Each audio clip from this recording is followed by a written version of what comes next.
Assalamualaikum warahmatullahi wabarakatuh, saudara. Menjawab pertanyaan dari penggemar saya loh ya, penggemar yang sering membaca tulisan saya di media sosial, juga yang sering melihat postingan saya di YouTube-nya Cak Eko Probolinggo. Jangan lupa di subscribe ya. Jadi saya jawab di sini ya pertanyaan yang bikin mereka bingung tentang sejarah orang Jepang yang ikut berjuang memerdekakan Indonesia. Jadi saat ini banyak dielu-elukan sebagai seorang pahlawan yang telah ikut berperang untuk kemerdekaan Republik Indonesia. Dahulu ya, itu sekitar tahun 1945. Jadi orang Jepang tersebut kabarnya tertangkap di Probolinggo. Dan kabarnya juga bahwasanya dia, orang Jepang tersebut, ikut berjuang untuk kemerdekaan Indonesia. Jadi pada saat ini dilulukan dan dibangga-banggakan sehingga kita lupa untuk membanggakan pahlawan kita sendiri. Banyak sekali pahlawan-pahlawan Indonesia. Bahkan ulama juga santri yang berjuang mati-matian untuk kemerdekaan Republik Indonesia. Bukan hanya pada masa Jepang ulama dan santri itu berjuang, tapi masa kolonial dahulu yang mengawali perjuangan untuk kemerdekaan Republik Indonesia itu dari kalangan ulama dan santri. Kenapa kita tidak membanggakan mereka pada saat ini? Malah kita membanggakan orang Jepang yang ikut berjuang untuk kemerdekaan Republik Indonesia. Padahal perjuangan mereka hanya 1 tahun saja. Kemudian ada yang berkata, orang Jepang telah memberikan pendidikan atau mengajari kita orang Indonesia untuk menjadi tentara dan bisa memegang pistol, bisa memegang senjata dan lain-lain. Tanpa ditelusuri lagi apa sih maksud Jepang, maksud orang-orang Jepang melatih rakyat Indonesia itu untuk menjadi tentara sehingga bisa melawan penjajah. Padahal orang Jepang juga penjajah ya. Jadi apa tujuan dibalik tentara Jepang atau dibalik orang-orang Jepang memberi pendidikan kemiliteran terhadap rakyat Indonesia sehingga Indonesia saat ini bisa menjadi besar seperti tahun 2022 ini sekarang ya. Apa sih tujuan utama orang-orang Jepang melatih masyarakat Indonesia pada saat itu? Baik, coba saya terangkan sedikit ya, tidak usah banyak-banyak, nanti mabuk.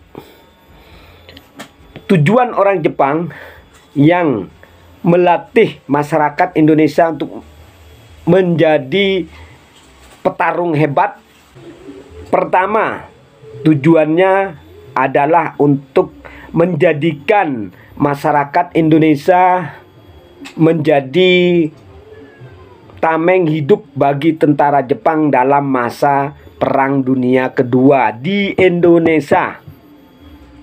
Tameng hidup, dijadikan tameng hidup.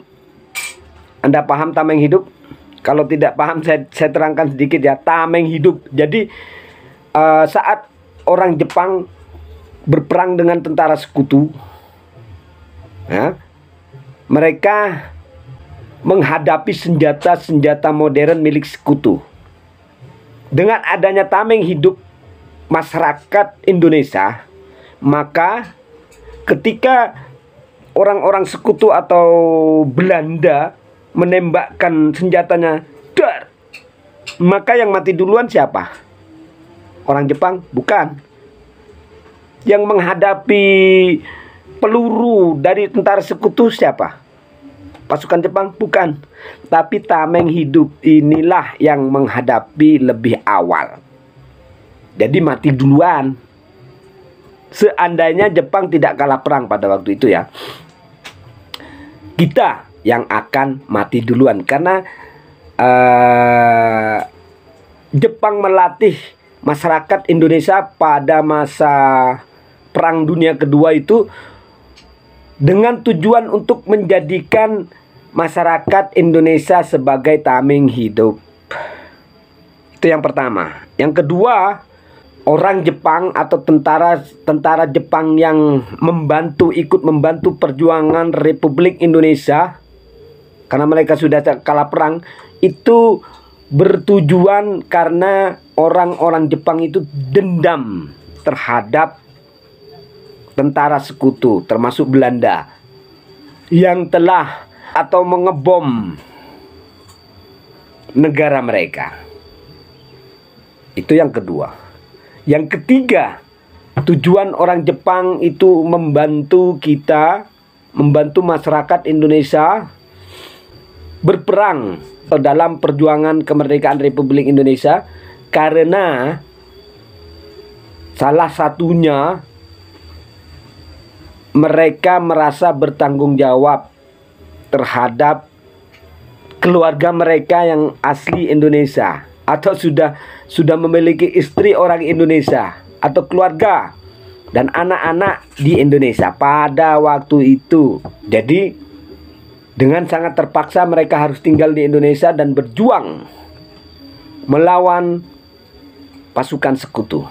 Dan masih banyak lagi alasan-alasan lainnya mengapa sih orang Jepang mau membantu kemerdekaan Republik Indonesia pada waktu itu.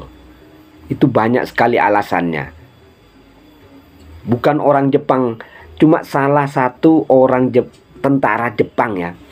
Bukan orang Jepang yang seluruhnya, bukan. Jadi ketika kita meneliti, bukan hanya mendengar dan melihat bahwasanya orang Jepang ini lalu kita membanggakan mereka dan kita melupakan jasa-jasa para pahlawan kita sebelumnya.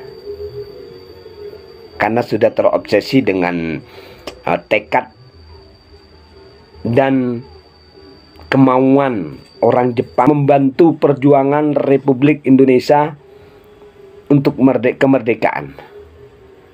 Jadi